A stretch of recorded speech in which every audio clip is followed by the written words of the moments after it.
honor and a great pleasure to be here at the occasion of Wolfgang's 60th birthday. So Wolfgang in population studies and as social science in general, you put Vienna on the map. You had a mission and a clear vision and a very sound strategy and exceptional energy and enthusiasm. And in fact, that, in my perception, that did it. When many years ago, you proposed to the IASA Council to establish a network of 3 centers in Vienna. And I don't know if you remember exactly when it was, but it was quite some time ago. We discussed it in the so-called IASA Netherlands, NWO, and there was some doubt whether that idea would work. Because, given our knowledge at that time, a day in Vienna is as long as a day in the Netherlands, only 24 hours. So, were he able to make it? And you showed you were able to do it and to make it. And you produce an exceptional center. So you, in collaboration with your scientific staff and your support staff, you produced an exceptional success. Congratulations. I will talk about reflections on migration. I understand it from someone, I don't remember who, yesterday or the day, the first day, that given my age, so I can start reflecting. And that's what I intend to do. So I'm not talking about specific about techniques and so on. I'll do a little bit. So I will first say a little bit about current practice of migration forecasting, the challenges, the way forward, determinants of cohort effects in migration, because I build on the demographic metabolism. That is a key word in my presentation, applied to migration. Then the main message that I have is that because of demographic metabolism, the concept of useful residence and the concept of migration are increasingly irrelevant. And then, of course, this will be my conclusion. So, first, the current practice. Most international migration projections are using net migration. Now, that's okay, because most projections are for population projections, so migration as a component of demographic change. But increasingly, migration projections are also needed for migration management or migration policies, and they require different types of projections.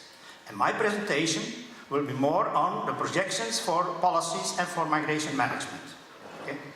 So net migration is used immigration minus emigration minus administrative correctors, because we know that the way emigration is measured includes administrative corrections, and in many countries, including the Netherlands, administrative corrections is larger than the observed number of immigrants.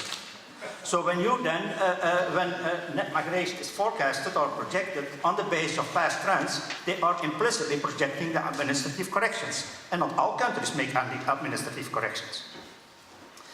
So then a proposal for internal migration and also a proposal for international is departure and arrivals.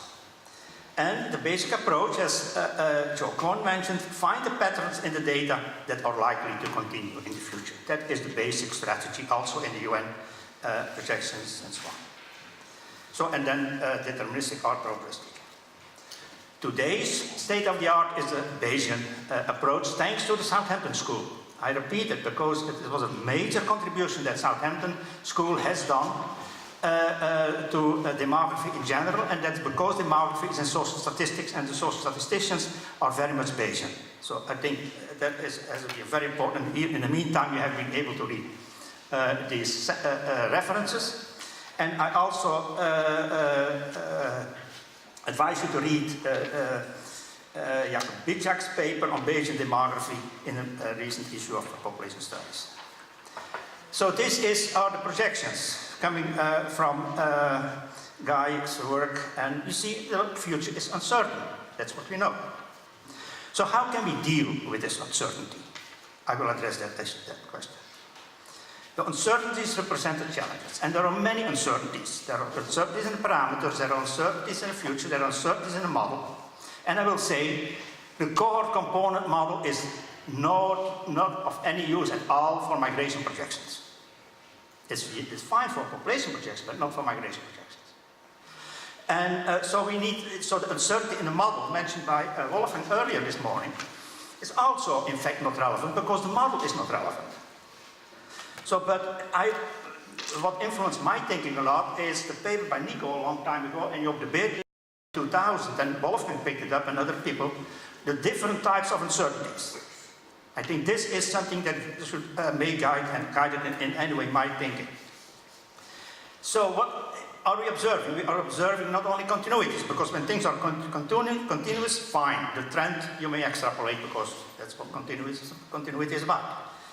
But we are observing fluctuations and particularly discontinuities, specifically in the field of migration. And these discontinuities should be taken into account. Shocks.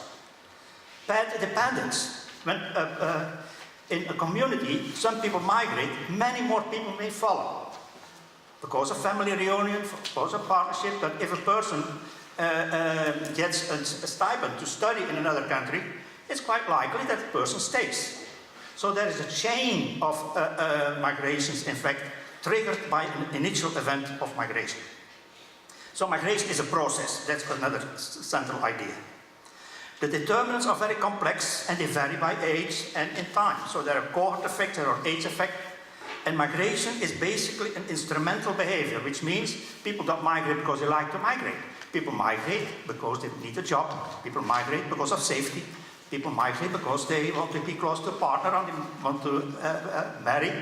Or people migrate because they want to join one family member who is somewhere else. So migration is the outcome of an individual decision process, influenced, of course, by the benefits, the cost, and so on, as we know from neoclassical economics, but also the access to the resources, financial resources, and very important, social resources, social networks, and so on. So that are, in fact, there's more emphasis on the mechanisms than on the trend. Migration policies are very important. And usually forecasters always say, okay, is in this projection that we publish is in the assumption of no major change in policy. But for migration, there will be major changes in policy. So we have to consider that in projections. Now, therefore, what are this type of policies that might influence the future of migration? And then we have to distinguish between destination countries and origin countries. In destination countries, the major policy, the bottom line is selection. They want to have the best, they don't need poor. That is a general trend. You may not like it, but that is the general trend. Highly skilled migrants, everyone is competing in the world for skilled migrants, okay? But they are also building up fences and everything to keep out the poor. This is the bottom line, in my perception. So, selection. It's nice, it's called migration management, partnership. Europe has agreements with countries in Africa and elsewhere to develop partnership. So Europe will give some money if in return they keep their border closed for those people who are not highly skilled or do not fill needs here like nurses and so on. And Europe has agreements or is developing agreements with Sudan, with Afghanistan, the joint way forward. That is the title of the agreement that Europe is developing with Afghanistan. And part of that agreement is that they are able, that they can return Afghan people or refugees by voluntary or by force. So instruments are the visa, birth control, Coast Guard, Frontex, and so on. But the origin countries also have their policies, because they also have observed that people are becoming a force. They, of course, have already labor policies, Bangladesh, Philippines, Kerala, and so on, to the Middle East, mainly. And also India has policies of sending their bright people to the US and then later on try to get them back. But migration increasingly is becoming an instrument in international policy and foreign affairs, and I will give some examples. And that is, I think, something that is highly uncertain, but extremely important. So what is the way forward now? Given all these uncertainties, the way forward, in my view, is first, we have to consider the substantive scientific knowledge about the drivers of demographic change, and in this case, particular migration. That is from this paper that's quoted. Second, we have to distinguish cohorts, because young people are very different from older people. So the concept of demographic metabolism is extremely important. And then I quote, cohorts are heterogeneous in measurable ways while their characteristics are persistent along cohort lines, Wolff and Norman Ryder, and so on. But I would say that the characteristics are not always persistent along cohort lines, or not always constant in lifetime. They change. And that's an easy extension of multi-state modeling, as you know. So, but because of the heterogeneity, increasingly we can talk about cohorts, and for projection cohorts are important. But to understand the future and to introduce the drivers of migration in our forecast, we have to look at individual biographies. And I'm not looking at each individual separately. An individual is a carrier of attributes. So I'm focusing on attributes as the only thing. So from that perspective, it's an extension of what Wolfgang says. You have education, you may have health as human capital, but you may also have previous migration experience, something else. So it's a bundle of attributes. And Daniel Cougeot calls it statistical individuals. I call it once a synthetic individual. It doesn't matter, but that's the concept. So our traditional data sources are census and administrative data. We have surveys, labor force survey, household surveys, and that's what we need. That's what we cannot get anything else. So if we improve our data availability, it has to come either from the census, either administrative data, or surveys. Okay? So now I leave you some time to read this, because there was and in the meantime I talk, but you read. There have been a couple of major surveys on migration. The first surveys was in the 1990s, the so-called push-pull, funded by Eurostat and carried out by NIDI in cooperation with centers in Africa, to study the migration from Africa to Europe. The second major survey was, of course, the Mexican Migration Project with Doug Massey and so on. The third was the MAFE, Migration from Africa to Europe. And it is a very nice survey, and what I did is I used this survey and then reproduced life histories. Why did I do that? Because first, of course, I'm interested in life histories, but also to demonstrate the complexity of migration. And the fact that migration is very tightly related to other life events. A divorce may result in a migration. Losing a job may result in a migration. Having the birth of a child may result in a migration. There's quite some interesting research going on now, whether, let's say, the Turks in Germany postpone their children until they are settled in Germany. So the impact of migration on fertility. And some seem to have the children early before they migrate, others have the children later after they migrate. But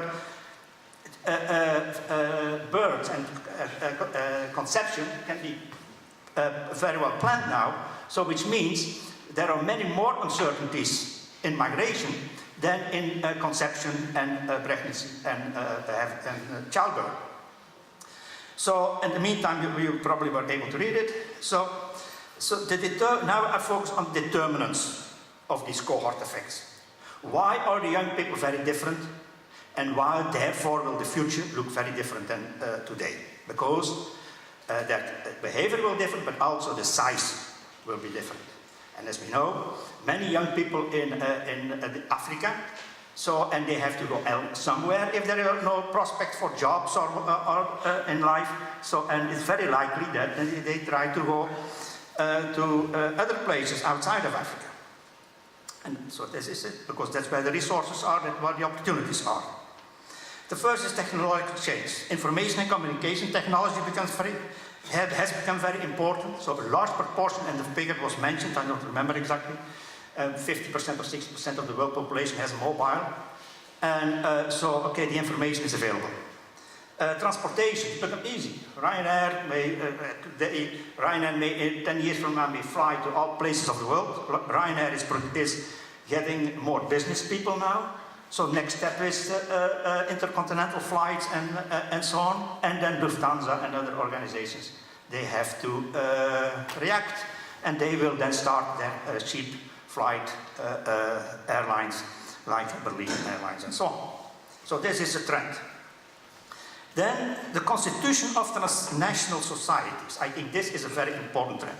I used the word constitution because it came from Giddens, the constitution of society with agency and structure. But national borders become increasingly, I'm not saying irrelevant, but there will be some fights about the relevancy of the national borders. And as you know, there is some very powerful people, okay, 5 minutes, very powerful people in the world who want open societies, and other powerful people in the world who want closed borders. Okay, and that friction will continue. Because, and why? Because the opportunities are located in different places. Young people move, for family, they have families elsewhere, so they have the contacts. There is improved access, and the concept of homophilia. And that will also determine the constitution of transnational society in the future. People with different identities, that's your word, they will live in different places of the world. A person from India, there will be an Indian diaspora in the US, there will be an Indian diaspora in Australia, but they will be tied together, and the governments will work very hard to keep them together. I have a few examples. So then transnationals, or people often with multiple identities, multiple living in multiple countries, even multiple citizenship. So, and even, it's amazing how, in my view, how things are developing. Look at this here. Okay, yeah, here. There's a thesis, I think, a dissertation on transnational grandparent. A story about Ethiopian people went to the US to study, got a job, stayed there, got a family, got a child, and then the grandmother came over 2 times a year for babysit. Now I know that because one day I got a telephone call from my son, who was living in Stockholm, and he says that his wife is not feeling well, whether my wife could come to Stockholm to babysit. And she did. So okay, so it's amazing now how the world is changing. So satellite babies. So Chinese airlines advertise travels to the US to get delivered in the United States because then the child is American. And so birth tourism. New ways of household security. So, okay, we have a system of shared risks in collective insurance, so security, and in private insurance. And most people in the world don't have that. The only way that they can share risk is send some people abroad and make sure that they send remittances. This is risk diversification, a very rational strategy. And of course, family reunification. So then the emergent infrastructure, so-called migration industry, and Kestel has written books on migration industry. So it's such a big industry has been established, is being established now, then there is no way back. So it's only one direction, increased mobility. So facilitate to brokers, volunteers, smugglers, they're all brokers, recruitment agencies, and a major issue is how much people have to pay to get a job in the Middle East or to get a job in Europe or the US. Money transfer, not only Western unions, but also mobile money, border control, Coast Guard migration lobbies, advocates of all types. So governments are very important.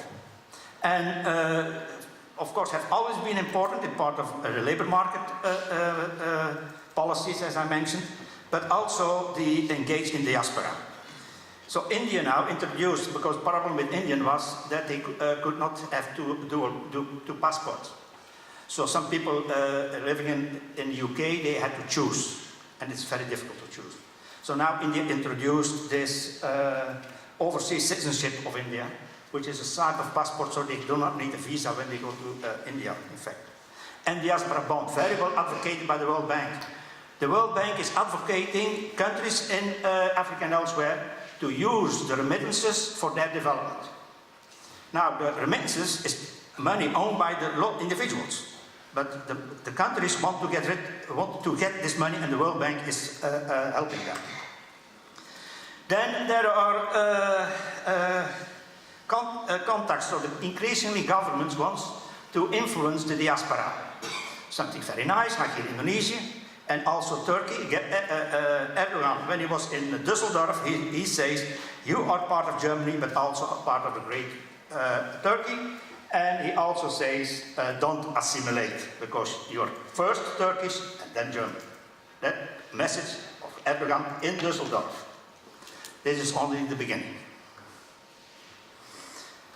Then there is this book received a tremendous amount of attention. Migration as a weapon. And as you see, not in demographic literature, but in military review, in the Navy post-doctoral studies, I think that's my interpretation. So the military are very much interested because increasingly countries are using people as a weapon in international relations. And you can read this, because Greenhill developed a theory for it. And the theory goes that countries like to get from other countries what they want. But most countries have no power because they don't have nuclear weapons and so on. But those countries who have no power, they have people. And if they threat to send people, then they get what they want. And Greenhill has in her book, she describes 71 cases since 1951 where countries were successful in getting what from other countries, including Cuba, getting from other countries what they want because they threatened to send people. I have to finish. Okay, very good. So migration is the current reality. Mobility instead of migration. So also national borders, the perception of national borders changed. And the national borders as a result of a treaty in 1648. And in the political literature on migration, this is a very important treaty. Because the border control that countries implement are all derived from this treaty. Because that established nation states. And if the concept of nation state changed, and this changing, then we have also to come up, or the countries, the governments have to come up with different things.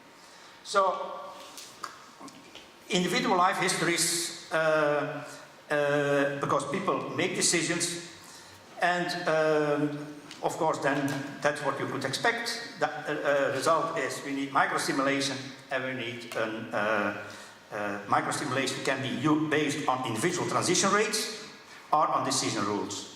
Individual transition rate simulation, decision rules, agent-based modeling. So, Wolfgang, that's,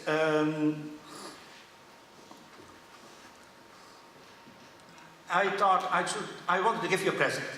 And I thought I should give you a present that is somewhat related to what I'm very much involved now and more or less my presentation. And I was quite happy that recently the book was published, an amazing book. It is this book. Oh, this book. Oh. How do I do it? Okay. And the book is a description of the journeys migrants and refugees take from Africa and from Syria to Europe. And it describes that how difficult and how dangerous it is to cross the Sahara. And crossing the Sahara is even more difficult and more dangerous than crossing the Mediterranean. In an excellent description, this is written by a person, I was amazed, and I read the book, it's very interesting. It's written by a person, he's 27.